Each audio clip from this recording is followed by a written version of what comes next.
Assalamualaikum warahmatullahi wabarakatuh.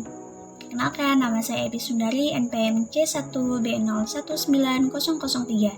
Saya dari kelas B Manajemen Angkatan 2019.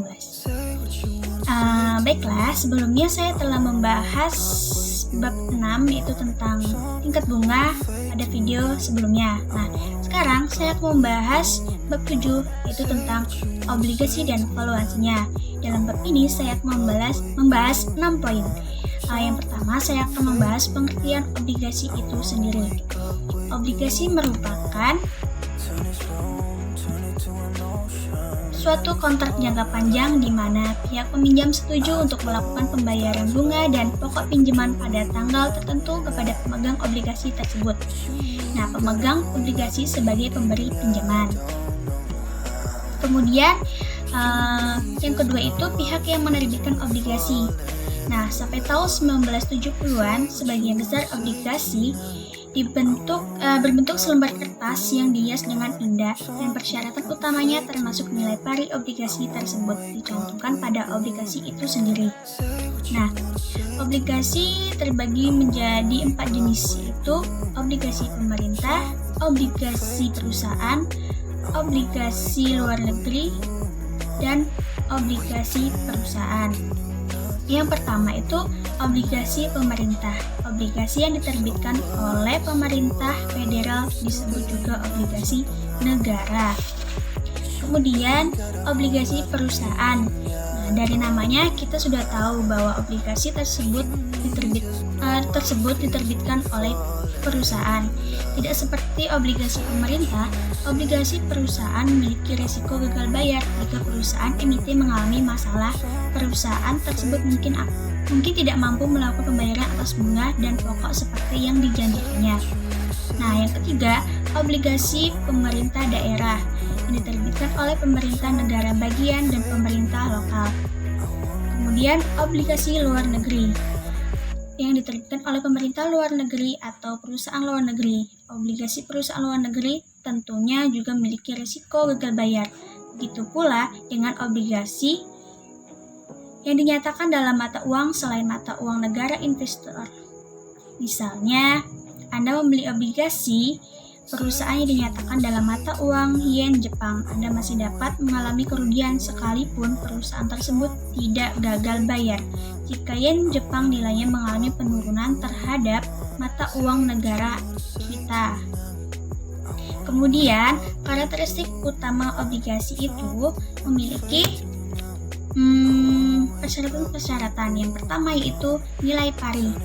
Nilai pari dari suatu obligasi. Dan yang kedua, tingkat bunga kupon. Dan yang ketiga, tanggal jatuh tempo. Dan yang keempat, ketentuan penembusan. Dan yang kelima, dana pelunasan. Dan yang terakhir, fitur lainnya. Kemudian valuasi obligasi. Valuasi obligasi yaitu menghitung nilai sekarang atau present value dari arus kas untuk obligasi standar dengan kupon, di mana arus kas terdiri atas pembayaran bunga sepanjang usia atau masa jatuh tempo ditambah jumlah pinjaman yang biasanya nilai pari ketika obligasi tersebut jatuh tempo.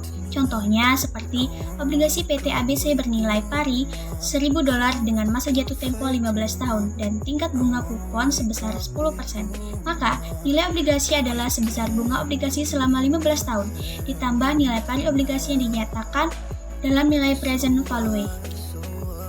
Secara kasar, kita dapat mengatakan bahwa nilai obligasi atau valuasi obligasi adalah nilai pasar atau nilai jual obligasi. Obligasi yang bernilai pari $1.000 belum tentu dijual seharga nilai parinya, bisa lebih tinggi atau lebih rendah dari nilai pari atau nilai nominal. Nah, yang poin keempat itu ada perubahan nilai obligasi dari waktu ke waktu. Obligasi yang baru diterbitkan dikenal dengan sebutan emisi baru atau new issue. Setelah diterbitkan, obligasi itu disebut obligasi beredar atau disebut juga emisi lama atau season issue. Obligasi yang baru diterbitkan umumnya dijual pada harga yang sangat mendekati nilai parinya, sementara harga obligasi yang beredar sangat bervariasi dibandingkan dengan nilai parinya, kecuali pada obligasi dengan tingkat bunga mengambang. Pembayaran kupon adalah konstan. Kemudian, setiap obligasi di atas memiliki jatuh tempo 15 tahun, masing-masing memiliki resiko kredit yang sama sehingga memiliki tingkat bunga pasar yang sama, yaitu 10%. Namun, obligasi memiliki harga yang berbeda-beda karena perbedaan tingkat kuponnya. Yang poin kelima itu membedakan hasil obligasi. Imbalan hasil obligasi itu ada imbalan hasil saat jatuh tempo, di mana pengembalian yang diterima atas suatu obligasi jika obligasi tersebut dimiliki sampai jatuh tempo. Dan yang kedua itu ada imbalan hasil penembusan, di mana tingkat pengembalian yang diterima atas obligasi jika obligasi tersebut ditebus sebelum tanggal jatuh temponya. Dan kemudian ada imbalan hasil saat ini, di mana pembayaran bunga tahunan suatu obligasi dibagi dengan harga obligasi saat ini. Kemudian poin terakhir yaitu berbagi risiko dan pemeringkatan obligasi. Di sini saya akan membahas risikonya terlebih dahulu. Tingkat resiko obligasi itu yang pertama adalah risiko tingkat bunga, di mana tingkat bunga risiko terjadi penurunan harga obligasi yang diakibatkan oleh kenaikan tingkat bunga. Nah, yang kedua itu ada risiko tingkat reinvestasi. Risiko bahwa penurunan tingkat bunga akan menyebabkan terjadinya penurunan pendapatan dari suatu portofolio obligasi. Lalu yang terakhir itu ada risiko gagal bayar. Kemungkinan gagal bayar merupakan risiko penting lain yang dihadapi oleh pemegang obligasi. Jika emiten gagal bayar, jumlah yang diterima oleh investor akan lebih kecil daripada pengembalian yang dijanjikan. Kemudian setelah saya membahas risikonya, di sini saya akan pemeringkatan obligasi. Sejak awal tahun 1990-an, obligasi telah diberikan peringkat mutu yang mencerminkan kemungkinan akan mengalami gagal bayar. 3 lembaga pemeringkatan utama antara lain yaitu Moody Investor Service, Standard & Poor's Corporation, and Fixed Investor Service. Obligasi 1A dan tipe B juga cukup kuat untuk disebut obligasi yang layak investasi. Dan obligasi ini merupakan obligasi berperingkat paling rendah yang secara hukum diperkenankan untuk dipegang oleh bank dan investor institusional.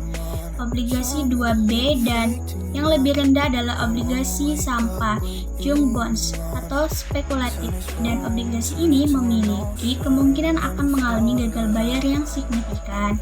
Kriteria pemeringkatan obligasi itu ada beberapa faktor kualitatif dan kuantitatif yang beberapa di antaranya dapat saya sebutkan. Yang pertama adalah rasio, termasuk rasio utang dan rasio kelipatan pembayaran bunga. Makin baik rasionya, maka makin tinggi pemeringkatannya. Dan yang kedua, ketentuan hipotek. Apakah obligasi dijamin oleh hipotek? Jika ya dan properti tersebut memiliki nilai yang relatif tinggi terhadap jumlah utang yang diobligasikan, maka pemeringkatannya akan meningkat. Dan yang ketiga itu ada ketentuan subordinasi, di mana obligasi disubordinasikan ke utang lain. Jika ya, obligasi tersebut akan diberi peringkat paling sedikit satu tingkat di bawah peringkat yang seharusnya diberikan jika tidak disubordinasikan. Sebaliknya, obligasi memiliki subordinasi, utang lain akan memiliki peringkat yang lebih tinggi. Dan yang terakhir adalah ketentuan jaminan. Ketentuan jaminan beberapa obligasi dijamin oleh perusahaan lain. Jika utang suatu perusahaan lemah dijamin oleh perusahaan yang kuat, biasanya induk perusahaan yang lemah tersebut, maka obligasinya akan diberikan peringkat yang sama dengan perusahaan yang kuat. Kemudian dana pelunasan. Apakah obligasi memiliki dana pelunasan yang menjamin adanya pelunasan secara sistematis? Tentu ya, karena fitur ini menjadi nilai tambah di mata lembaga pemerintah. Dan poin yang keenam itu ada jatuh tempo.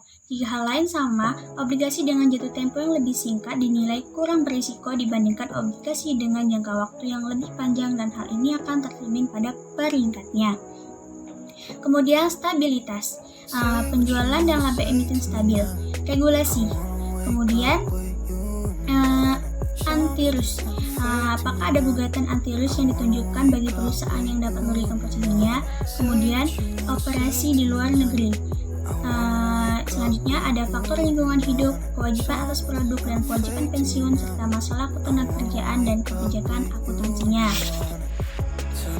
Arti penting peringkat obligasi. Peringkat obligasi memiliki arti penting bagi perusahaan dan investor. Pertama, karena peringkat obligasi merupakan indikator dari risiko gagal bayarnya. Peringkat memiliki pengaruh langsung yang dapat diukur pada tingkat bunga obligasi dan biaya utang perusahaan. Kedua, sebagian besar obligasi dibeli oleh investor institusional dan bukan individual. Kebanyakan institusi dibatasi hanya oleh membeli efek yang layak investasi. Jadi, jika obligasi suatu perusahaan jatuh di bawah BBB, perusahaan tersebut sulit menjual obligasi baru karena banyak calon pembelinya tidak diperkenankan untuk membeli obligasi tersebut. Karena risiko yang lebih tinggi dan pasar yang terbatas, obligasi berperingkat rendah memiliki tingkat pengembalian diminta RD yang lebih tinggi dibandingkan obligasi berperingkat tinggi figur menunjukkan hal tersebut. Pada setiap tahunnya yang disajikan dalam grafik, obligasi pemerintah Amerika Serikat memiliki imbalan hasil terendah diikuti oleh obligasi AA dan obligasi BB memiliki imbalan hasil. Figur tersebut juga menunjukkan bahwa jarak di antara imbal hasil ketiga obligasi bervariasi dari waktu ke waktu yang menunjukkan perbedaan biaya atau spread hasil yang mengalami frekuensi setiap tahunnya. Baiklah, itu saja yang dapat saya jelaskan pada materi yang ada dalam bab 7. Jika ada kesalahan kata saya mohon maaf. Wabillahi taufiq wal hidayah. Wassalamualaikum warahmatullahi wabarakatuh. Satu lagi referensi yang saya ambil itu sama dengan buku yang sebelumnya, yaitu penulisnya Brigham and Houston, di mana buku 1 edisi 11.